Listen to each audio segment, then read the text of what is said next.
ഹമീൻസ് cooking വേൾഡിലേക്ക് എല്ലാവർക്കും സ്വാഗതം. അപ്പൊ ഞാൻ ഇന്ന് വന്നിട്ടുള്ളത് ചക്ക ചിപ്സിന്റെ റെസിപ്പിയുമായിട്ടാണ്.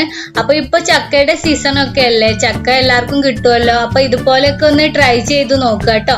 ഈ വീഡിയോ നിങ്ങൾക്ക് ഇഷ്ടപ്പെട്ടിട്ടുണ്ടെങ്കിൽ ലൈക്ക് ചെയ്യുക, ഷെയർ ചെയ്യുക. അതുപോലെ ഈ ചാനൽ ഇതുവരേക്കും സബ്സ്ക്രൈബ് ചെയ്യാത്തവര് കണ്ടോണ്ടിരിക്കുന്നുണ്ടെങ്കിൽ പ്ലീസ് ഒന്ന് സബ്സ്ക്രൈബ് ചെയ്യുക കേട്ടോ. അപ്പൊ നമുക്ക് നമ്മുടെ റെസിപ്പിയിലേക്ക് പോവാം.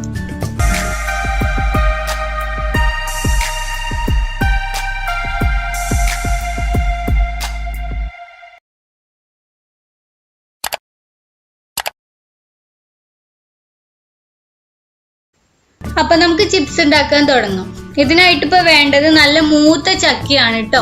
ഇളയ ചക്കയൊന്നും ആരും എടുക്കരുത്, അപ്പോ ചിപ്സ് നല്ലപോലെ ക്രിസ്പി ആയിട്ട് കിട്ടൂല.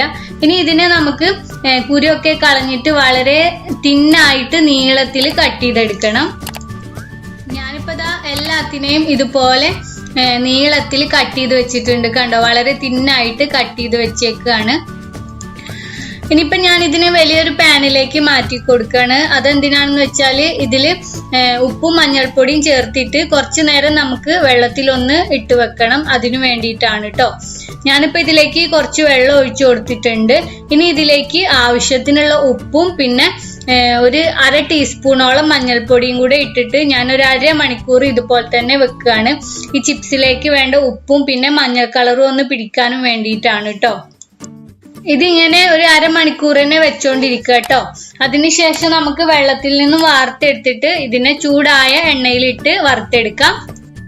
എണ്ണയിലേക്ക് ഇട്ട് കൊടുക്കുന്ന സമയത്ത് എണ്ണ നല്ല ചൂട് വേണം കേട്ടോ, എന്നാലേ ഇത് നല്ല ക്രിസ്പി ആയിട്ട് കിട്ടുള്ളൂ. അങ്ങനെ ഇപ്പതാ ഒരു ബാച്ച് റെഡി ആയിട്ടുണ്ട്. ഇതുപോലെ തന്നെ നമുക്ക് ബാക്കിയുള്ള എല്ലാത്തിനെയും ഫ്രൈ ചെയ്തെടുക്കാം.